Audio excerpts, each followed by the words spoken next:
Forget gurus. Forget anyone claiming to be an online business expert without going through the challenges of entrepreneurship themselves. The Real Money, Real Business podcast is here to prove the best insights in online business comes from your fellow online business builders. We dig into stories of entrepreneurs selling their business on the Empire Flippers marketplace so that you can learn how they made their business profitable, how they overcame obstacles, and what lessons they learned in their online journey. If you want to take your business and your knowledge to the next level, you've come to the right podcast. Let's get started.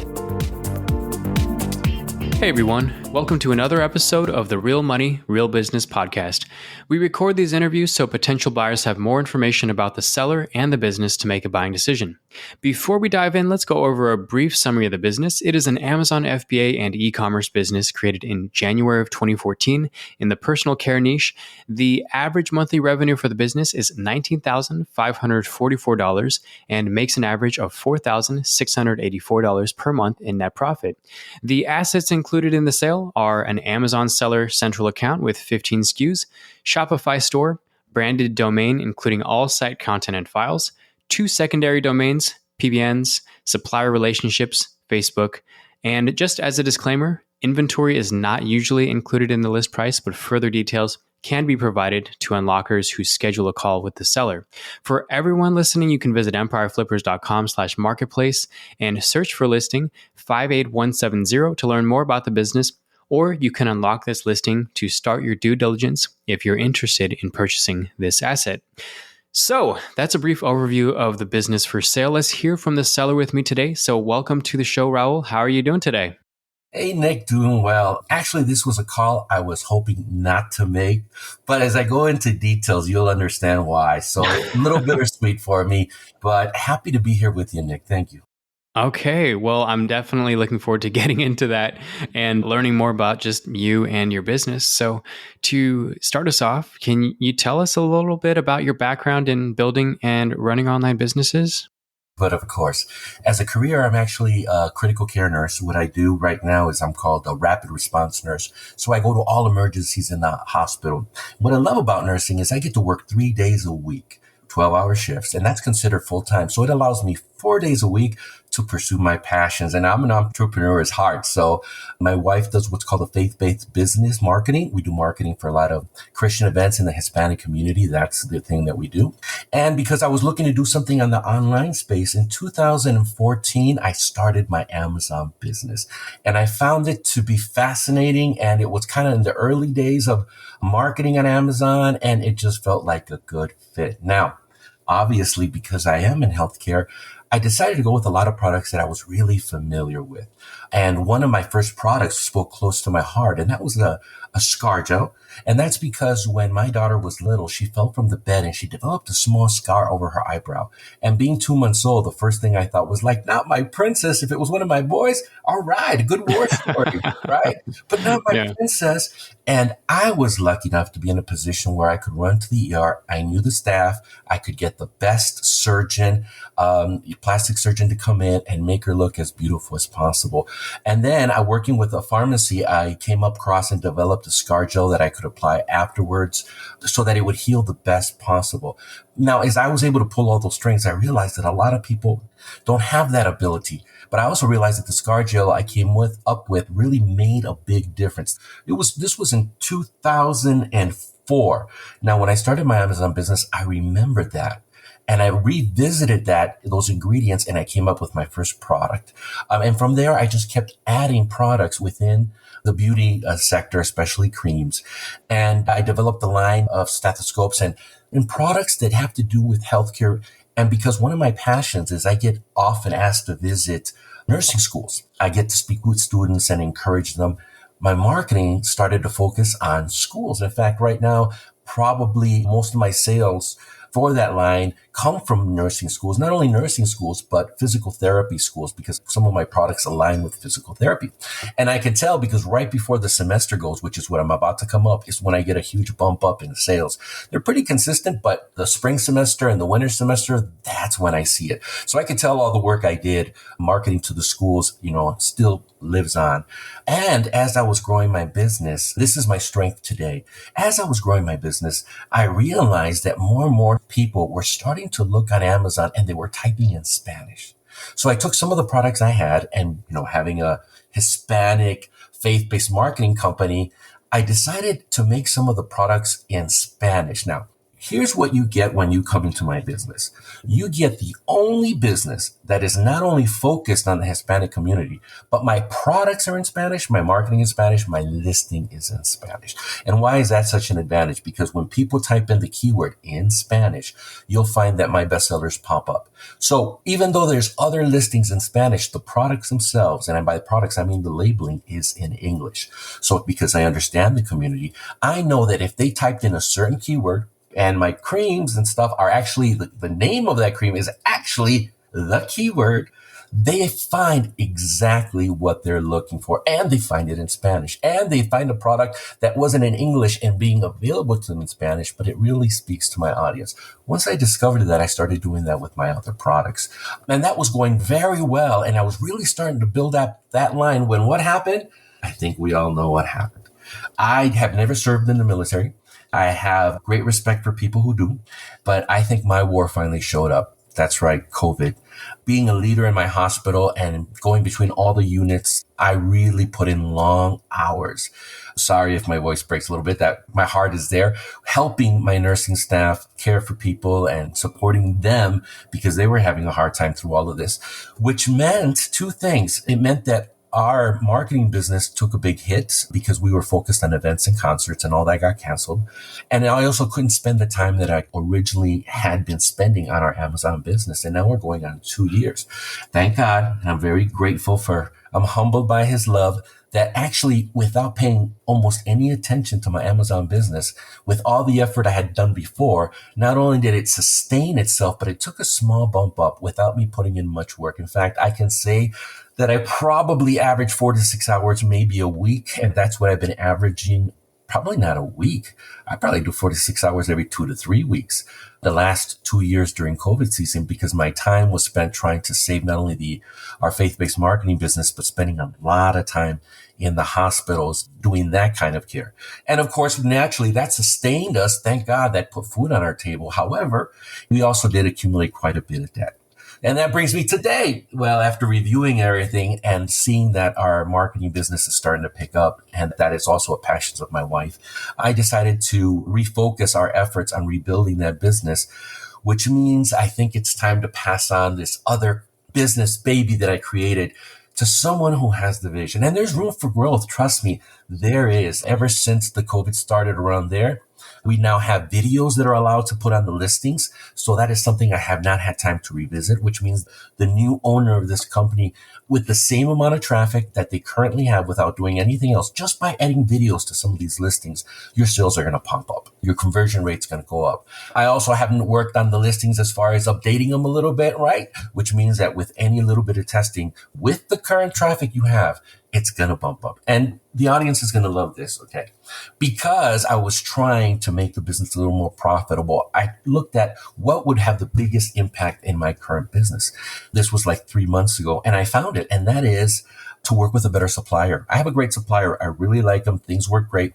But I found a way, and I found a new supplier to actually increase my profit margin. So right now, I've actually been working with a supplier, and my next order, because we have new terms, I probably, with the current sales, we're probably at around $1,000 even more than what was reported. And that's with my next purchase of inventory, to the bottom line.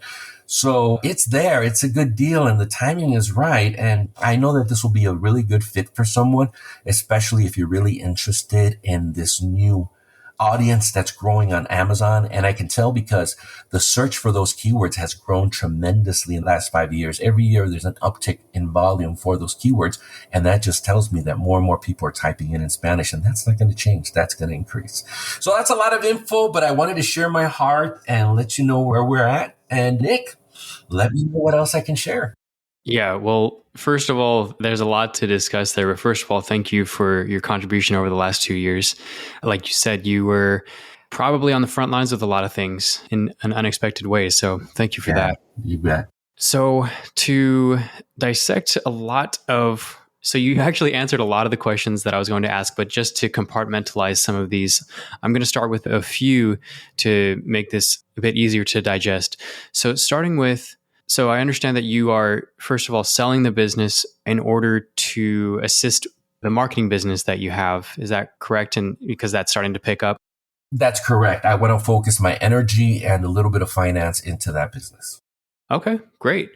So you said that you're spending about, I think you said around 4 to 6 hours, maybe every 2 or 3 weeks. What do you find that you're doing right now just to maintain the business? Inventory. I am making Yeah. sure that we have inventory. And a lot of that goes into making sure that I have inventory. A partial of the inventory I do have at home. So when it's time, I just grab the boxes, slip a label on it, and take it to UPS. So part of that goes into that. And of course, calling my supplier and making sure I have that. Once in a while, I've done a little marketing for it. And that consists in some press releases and maybe a few videos. But that's about it. And again, I'm really grateful. That business sustained without my effort. It was on auto drive, and that really made a difference for our family. Got it. And you said that this was because you kind of set a foundation before all of this started. So what did you learn from building this business that just seemed to work?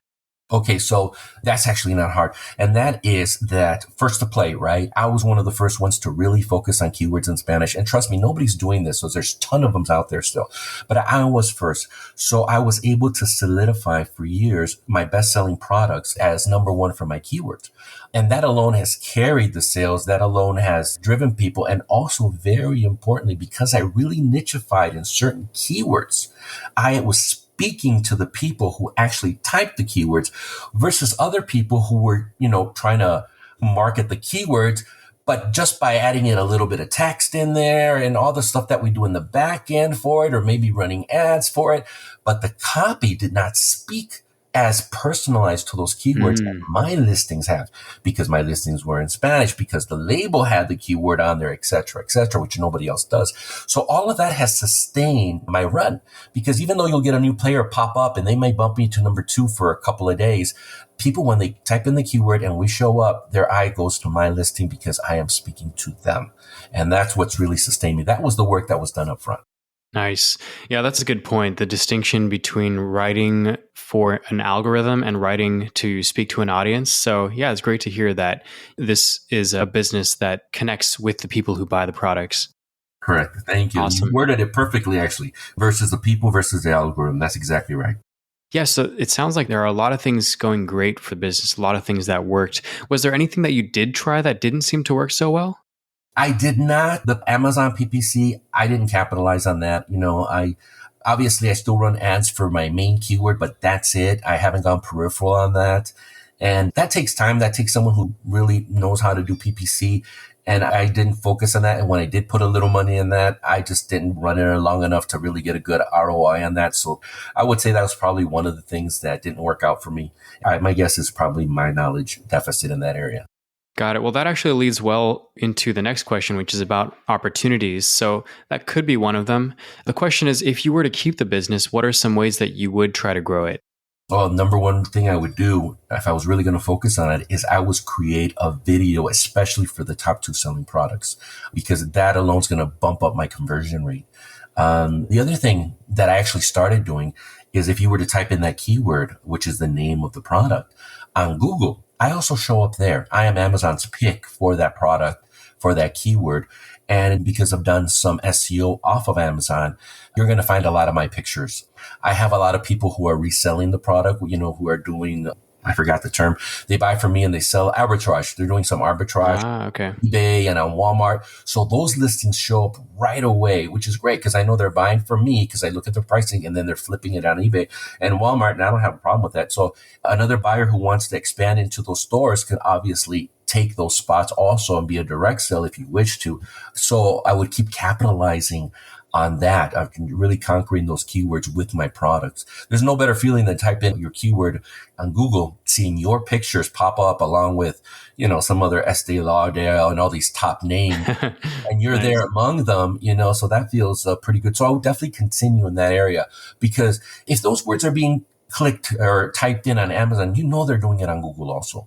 So I really want to capitalize that. And also, offline sales when it comes to, off Amazon sales. Yes, I have a Shopify store, but I've never really done anything to direct traffic to the Shopify store. Almost all my marketing has been to my Amazon listing.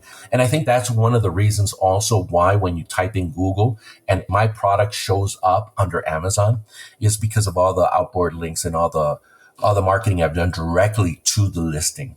Got it.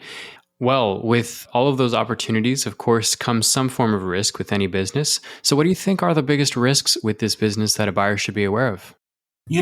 My biggest concern always and my biggest risk is that someone with a lot of money comes in and wants to take over the space with their marketing. And I find that happens when you have a product that sells $50,000 a month, just one product. So what I did when I choosing my products is I actually looked for keywords that were medium, that were kind of off radar. But as time goes by, obviously the numbers are increasing because we have more people looking for this. My concern is that later on, and this is going to take a couple of years, is that big players will come by and play dirty like they do, which is, they pay for negative reviews on your brand. They throw a lot of money at their listing and stuff like that. And to be honest, this is a concern that is not directly to my product. It's a concern that any of us have who are not $1 million a month sellers, because this could happen to any product. Yeah, that risk also could be the opportunity for a buyer to see this and become that large player. Absolutely. With this pre-existing operation. So well said. Now, the other thing also that so far it's not a problem for me, but obviously it is in the back of my mind right now with inventory struggles everybody's having because of back shipping and everything. That's also could be a concern right now. I'm not there. I'm kind of ahead of the game a little bit. So I'm not suffering from shortages, thank God. But that is something I'm taking into account as I plan forward. And that is a risk that all of us are taking in this space. Yep. Well said. That's a risk that every Amazon seller is facing, but it's good to hear you address that as well and say that you're not concerned right now or you're not experiencing issues with that. But yes, for any buyer, inventory management specifically will be very important for ongoing operations. Great. So some final housekeeping questions here, Raul. First is, how much support are you willing to offer buyers? You know what? 45 days. I know the standard's 30, but I'll hang around for a couple more weeks just to give you a little ease of mind. So I'd say 45 days. Okay, perfect. And would you commit to a non-compete? I will, certainly. Great. And are you open to something like an earnout? I honestly, because of what I want to do, I really prefer cash up front. Having said that, if it's the right buyer, I'll work with you. Cool. And last two questions here. Putting yourself in the shoes of a buyer, why do you think this is a business worth buying? I know we've talked quite a bit about this, but I'll let you answer that. Yeah, it goes back to the same thing. I really think I found a niche that's really flown under the radar. And sometimes, that's one of the things that gets us entrepreneurs excited is opportunity. And even though the sales are not, $100,000 a month sales, with a little patience, they're going to get there, And, when I first started some of these keywords, I was only $1,000 in sales a month. And I've seen it double, triple, quadruple, quintuple, even more times each, the products, because the community is growing there and I want to be on top of riding the wave. And the thing that gets me fortifies that is Amazon has a habit of keeping people who have been number one a long time and have proven to be number one a long time, keeping them number one. Edging myself into that position and snuggling there makes me feel good. Nice. Well, we've talked about a lot of awesome things about this business, but is there anything you'd like to add that you think I might have missed during the interview? You know what? I think we did a good job of covering everything. And I think you did a great job, Nick, of allowing me to share my heart because, it's your baby. And when it really takes care of your family, I do have a little bit of attachment to it. But upon completing a sale, it's also going to serve a purpose. I'm all about that. My family and I and everything that we do, it's all about purpose driven within our community and with everything we do. So I see the business as the same thing. And when the buyer purchases this, it's also going to serve a purpose in their life. Wow. Well, I think that's the perfect place for wrapping this up. So, Raul, thank you so much for sharing your story and just joining us on today's episode. And yeah, I really hope your business is purchased in the near future and by the right buyer. I agree, and it will. I have faith in that, and I know it's going to be a blessing to someone else. We always pray for our business, and we always pray that it will be a blessing not only to the customers, but also for the owners, and that's going to continue. Thank you, Nick. It's been great speaking and sharing with you. Absolutely. All right, everybody, thanks for listening. To learn more and see if this listing has already been sold, head over to empireflippers.com/marketplace and search for listing number 58170. And if you're watching this on YouTube, click the link in the description to go straight to the listing. And once you've unlocked this listing, you'll be given everything you need to know about this business. So until next time, enjoy your digital journey.